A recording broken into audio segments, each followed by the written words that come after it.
आज जवळजवळ 12 वर्ष झाली त्या गोष्टीला. ऑगस्ट महिना होता. मुलगा त्यावेळेस 7-8 महिन्याचा होता. वडिलांचे पहिले वर्षश्राद्ध जवळ आले होते. त्यासाठी मला लवकर माहेरी अर्थात पंढरपूरला जायचे होते. पंढरपूर स्टेशनच्या आधी टेंभुर्णी हे गाव लागते. तेथे माझी मोठी बहीण असते. पंढरपूर तिथून 1.5 तासाच्या अंतरावर आहे. मी तिच्याकडे उतरून तिथून आम्ही दोघी पंढरपूरला जायचे असे ठरले होते. तसा प्रवास नेहमीचाच होता. रात्रीच्या बसने प्रवास क्वचितच होत असे. संध्याकाळच्या वेळेस मुलगा झोपून जाईल, जास्त त्रास देणार नाही या विचाराने रात्रीचा प्रवास करायचे ठरविले. पण त्याला घेऊन एकटीने प्रवास करण्याचे थोडे टेन्शन आले होते. पण डायरेक्ट बस बरं, इथून बसायचे ते तिथूच उतरायचे आणि तिथे घ्यायला तर बहिणीच्या घरचे येणारच होते. त्यामुळे काळजीचे कारण नको या अविभारात मी जायला तयार झाले. त्यामुळे संध्याकाळच्या 7:30च्या बसने मुलाला घेऊन निघायचे असे ठरले. त्याप्रमाणे संध्याकाळची नाशिक-सोलापूर बस मध्ये मी बसले. बस सुरू झाल्यावर बहिणीच्या घरी फोन वगैरे करून सांगितले. त्यामुळे प्रवास निर्धास्तपणे सुरू झाला. नशीबवान शेजारी एक लाडकीच होती. त्यामुळे मुलाला मी व्यवस्थित मांडीवर झोपवू शकत होते. म्हणजे अडचण वाटली नाही. रात्री 10 वाजता बस जेवायला थांबली. शेजारची लेडीज ने मला मदत केली. माझे जेवण होईपर्यंत तिने मुलाला सांभाळले. 10 नंतर मात्र बस मधील गोंधळ एकदम शांत झाला. सर्वजण झोपेच्या अधीन गेले. लाईट तर असेही बंदच असतात. संध्याकाळच्या प्रवासाच्या वेळी माझी बस टेंभुर्णीला पहाटे 3 ते 3:30च्या दरम्यान पोहोचणार होती. फोन केला आहे त्यामुळे बहिणीच्या घरचे घ्यायला येणारच या विचाराने मी निर्धास्त होते. पण उतरणार कसे? कोणाची तरी मदत घ्यावीच लागणार होती. कारण माझी बॅग एका हातात, मुलगा असे दोन्ही घेऊन मला उतरणे शक्य नव्हते. टेंभुर्णी जसे जवळ यायला लागले तसे मला टेन्शन यायला लागले. माझ्या डोळ्याला डोळा नव्हता. असेही रात्रीच्या प्रवासात मला बिलकुल झोप लागत नाही. जोरात पाऊसही सुरू झाला होता. कारण रात्री असल्यामुळे एकूण एक प्रवासी गाढ झोपेत होते. त्याचप्रमाणे शेजारची लेडीजही. पण काहीतरी हालचाल करणे आवश्यक होते. हिम्मत करून त्या लेडीजला झोपेतून उठवले. जीवावर आले होते पण नाईलाज होता. ताई, प्लीज मला उतरेपर्यंत मदत करा, तशी विनंती त्यांना केली. त्याप्रमाणे बस पहाटे 3:30 वाजता टेंभुर्णी आवारात शिरली. तिथे जोरात पाऊस सुरू होता. रस्त्यावर पाणी साठले होते.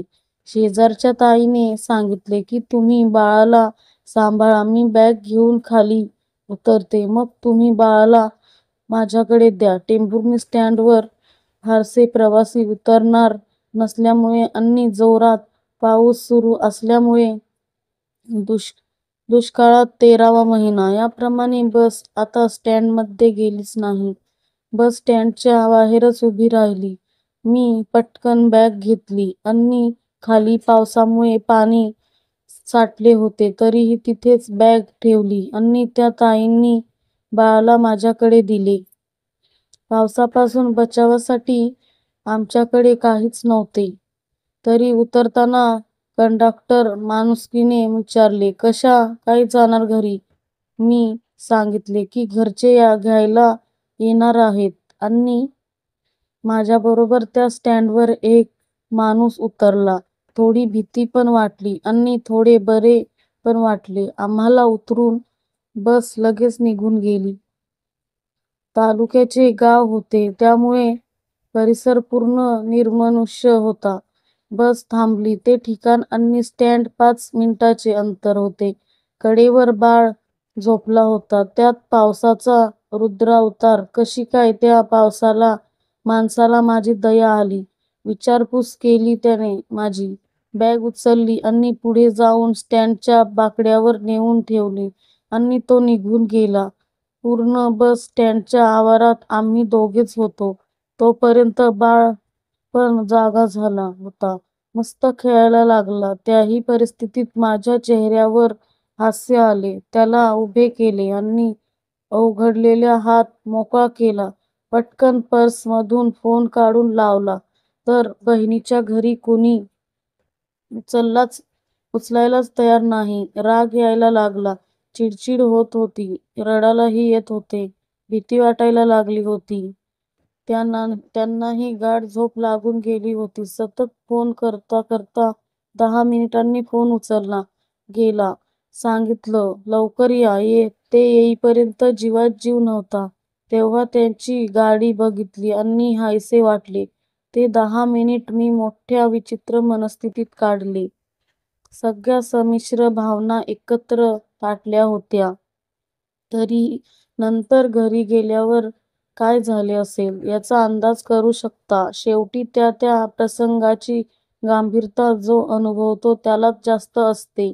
तर एक मध्यरात्री पोहोचणं, त्यात त्याचे उशिरा घ्यायला येणं, छोटं बाळ बरोबर आणि त्यात भर म्हणून पाऊस, बसच बाहेरच थांबणं, सगळ्या गोष्टी कशा जुळून आल्या होत्या. पण तेव्हापासून कानाला खडा लावला.